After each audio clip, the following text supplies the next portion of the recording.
Hello, I'm the Nostalgia Critic. I remembered so you don't have to. What can you say about the action-packed, family-friendly Superman movies? I love them. Well, most of them. Well, some of them. 2 of them. But either way, they're part of the all-American icon that is Superman. Now, for as good as these movies get and as bad as these movies get, they all have their fill of stupid moments. Now, I know they're supposed to be lighter and more friendly, but most of the time they just come off as logically idiotic. That's why I've compiled a list of the top 11 dumbest moments in the Superman films. Why top 11? Because I like to go one step beyond. So, sit back and enjoy the top 11 stupidest Superman moments.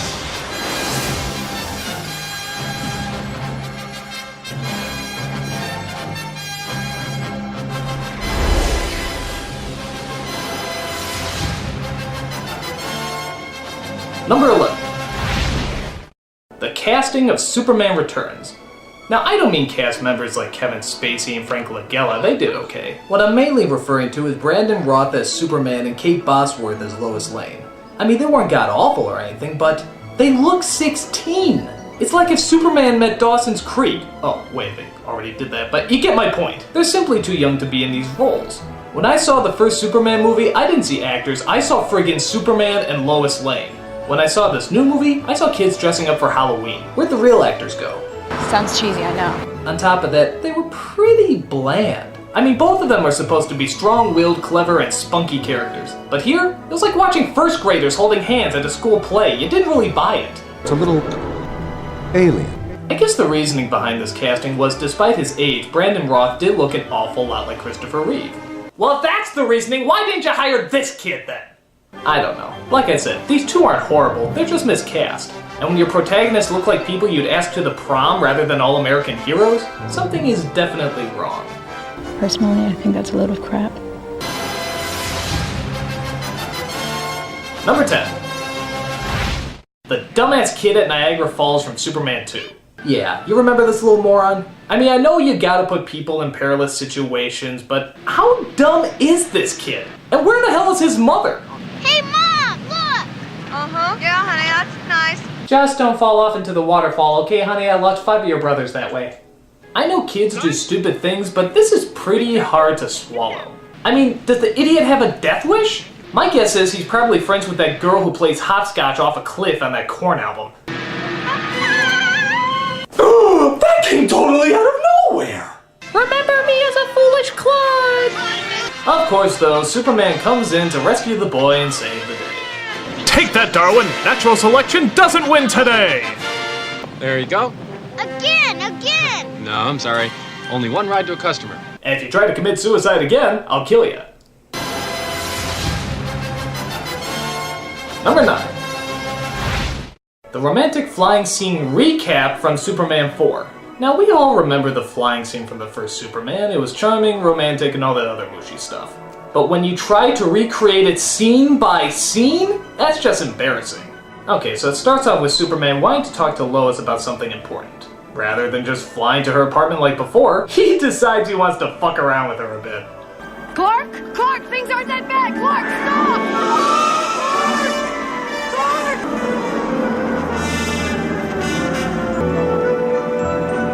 Superman. I thought the threat of imminent death would be good for a laugh. Seriously though, I am a human god. So they decide to go flying around for some reason, as Lois has no questions about her co-worker of 20 years being the man of friggin' steel. She just kind of accepts it like she found an extra 20 in her pocket. Now this scene, in all honesty, wouldn't be quite so bad if they didn't rip off every single moment from the first one. Gee, is he gonna fly through the city side by side with her like the first one? You bet. Is he gonna support her with just his fingertips, which the laws of weight and mass totally says is impossible? You know it. Is he going to let her fall just so he can swoop down and save her? Well, it wouldn't be a complete ripoff if he didn't, would it? Outside of just using the direct clips, there's absolutely no difference between this scene and the one from the first film. What was the point of it? Who knows? Maybe it was just to take the number 9 spot on this moronic countdown. That's not fair. Number 8. The Woman and the Baby Carriage from Superman 2. I'm I'm sensing a pattern here that all mothers in Superman movies are complete morons. Lois included in the latest film too. How much more obvious can you freaking get? But this one takes the cake, as a large tower is about to fall on a woman and her baby. So what does she do? Absolutely nothing.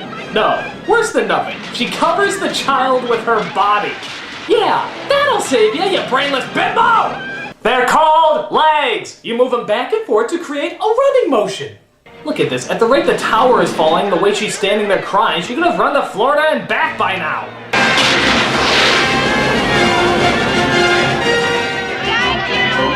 Thank you for not making me run in heels! I almost killed my only son. I don't know why mothers are so stupid in these movies, but quite frankly, this is why I think sometimes you need a license to be a parent. Like pets? I suppose so. Number 7. The special effects of Superman 4. To the credit of the first two films, you could never see those wires that were holding him up. Superman 4? Not so much. Look at all these wire shots. They don't even try to cover them. Or how about the effects in the scene I just showed you a moment ago? Yeah, Lois is falling pretty fast there, isn't she? She's falling to the ground like a feather. And now how about this? You can actually see the black curtains that are supposed to be outer space. This is like an Ed Wood movie! How about this scene when he's carrying the Statue of Liberty? Wow, instant movie magic. And how about this one stupid blue screen shot that they keep using over and over and over again? You'd think as time went by the effects would get better for these movies, but in Superman's case, it isn't the lead we can't see through, rather those thick bulging wires that constantly keep getting in the way. This looks like a job for Photoshop. Number 6. Those stupid glasses. From which movie? All of them. How come nobody can ever see past them? Is it really that great a disguise? Look, there's even a scene where Lois takes off Clark's glasses, leaving him totally exposed. Somebody friggin' notice him! I mean, how is everybody constantly fooled? This idea is so flawed that just about everybody in the world has made fun of it. The Tick, Mystery Men, and many more. It's a suspension of disbelief that, quite frankly, everybody disbelieved. But it could be worse. He could disguise himself as a British natty when secretly inside he's just a hairy, loud, obnoxious comedian. But that wouldn't be nearly as plausible, would it? Clark Kent, if you can't see past his glasses, then quite frankly, you need glasses. And that's no shame. Number 5. The birth of Nuclear Man from Superman 4. Now, the first thing I thought when I heard Nuclear Man was that weird Captain Planet spin-off, Captain Pollution. And to be fair, I wasn't really that far off. Nuclear Man was created from Superman throwing all the nuclear missiles of the world into the sun. Don't ask, it's a long story. As Lex Luthor gets a snippet of Superman's hair and uses its genetic material to make a clone. Don't ask, it's an even longer story. When the missiles are tossed with the hair inside, he gives birth to Nuclear Man. Alright, I'm actually willing to buy some of this nonsensical bullshit up to a certain point. And that point is, who is born with skin-tight spandex and a cape? What chapter of DNA genetic structure says that's possible? I mean, did he put a strand of Superman's costume in there as well? How does that work? Well, in any case, Nuclear Man's birthday suit is quite literally a suit, leaving us with all sorts of questions of implausibility. So, since you're born with an already fitted gay pride parade costume on, what are you gonna do? First, I have fun. Dressed like that, I'm sure you'll find it. Number 4. The opening of Superman 3. Talk about a movie that was already doomed from the start. First of all, look at these credits. All the Superman films began with the credits flying in space, with that kick-ass John Williams music. But this one, it looks like they were added in at the last minute. It's like that stupid Star Wars text option that comes with most movie editing software. And after that, it's pretty much just a half-assed Laurel and Hardy routine. As a guy trips looking at a woman, a lady on rollerblades crashes into a hot dog cart, the hot dog cart knocks over some phone booths, a toy penguin is set on fire, which scares a little doggy that knocks a woman over carrying groceries. The man into the fan and knocked the ball in the rubber duck top mousetrap. I guarantee it's the craziest trap you'll ever see. You get the idea. It's about as obnoxiously overblown as a comedy routine can get, looking absolutely nothing like a Superman movie. In fact, the title just passes by. You wouldn't even notice it. But how can you when a man confuses his walking dog for a road painter? Yeah, because all blind people are friggin' idiots, right? A car speeds out of control, hits a fire hydrant, starts filling up with water. You figure that one out. As Superman comes in to rescue the guy from drowning in his own vehicle on dry land. This is like the dominoes of human misery. Seriously, all that's missing to top off this cliche comedic slosh is a fucking mind. Oh, you gotta be kidding me! This honestly does not seem real. I don't think there's enough wah-wah music to get us through this opening.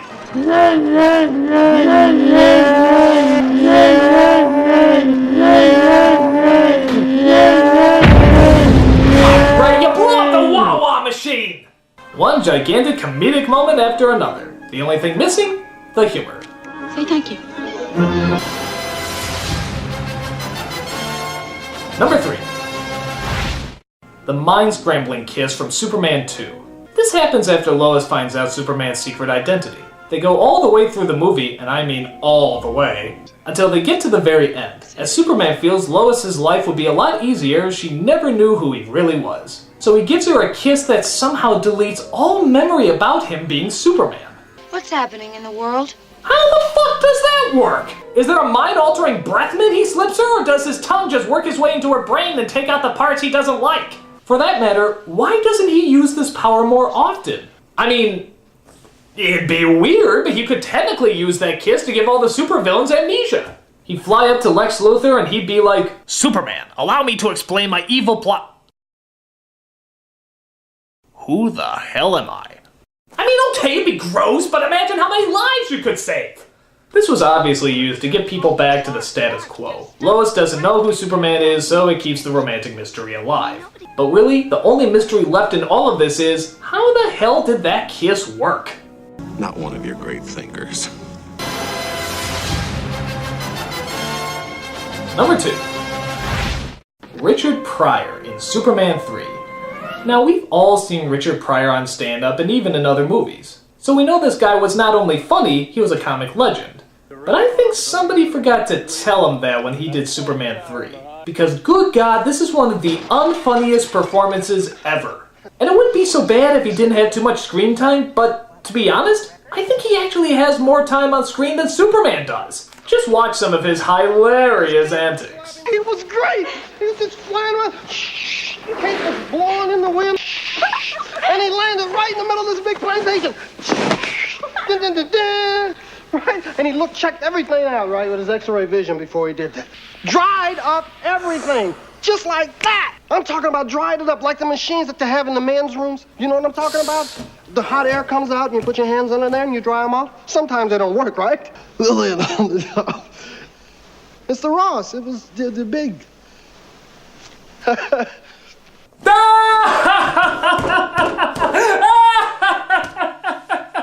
Wait, nothing was funny! I never seen nothing like it. Get off the Big stage! deal was on the bottom. Superman's bad. No, you're bad. I mean, you're really bad. I seriously don't know who's to blame. The director, the actor, the writer, I don't know. But nothing about him works. It's like one of those gamma rays came out and sucked out all the funny from him. I mean, what happened? Don't call me a bum. I'm not a bum. From comedic god to comedic clod, this is one performance from a comedy legend that I'm sure he wants to forget. Thank the Lord for Superman. And the number one dumbest Superman moment is spinning the Earth backwards from Superman 1. It's ironic that the first and best of the movies should have the biggest flaw, but in this nonsensical, moronic conclusion to an otherwise flawless movie, it's pretty hard to overlook. It all starts as Lois Lane actually dies in an earthquake because Superman could only stop one missile but not the other. So we have a very sad and very dramatic moment, which is suddenly botched by probably the biggest cop-out in Superman history.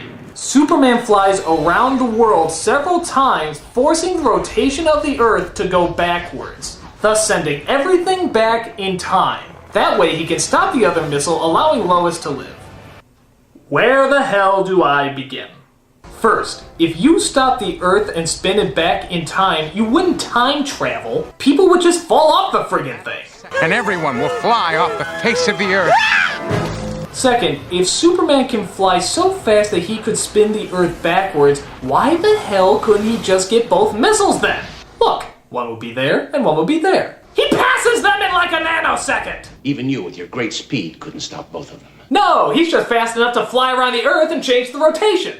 Third, if he went back to save Lois, that must mean there's another Superman somewhere stopping the one other missile from before. So, really, shouldn't there be two Supermans flying around? I mean, where's the other one? And if he didn't get so angry because Lois didn't die, does that mean he would have no reason to spin the Earth back to begin with?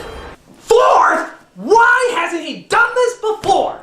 I mean, wasn't there a day when he came in late to work and was like, ooh, 9:05, they'll dock my pay if I'm late again. 8:59, right on schedule.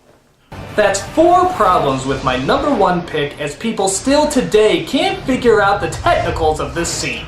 No logic, no reason, no way that this moment makes any sense whatsoever. And those are the top 11 stupidest Superman moments. But I have to admit, for all the bad times, the Superman movies really do manage to put me in a good mood. Like seeing Christopher Reeve right before he had that tragic accident and died. Or Margaret Kidder right before she went mentally insane. Or the shots of New York with the World Trade Center in the background. I'm the nostalgia critic. Now I'm gonna go kill myself.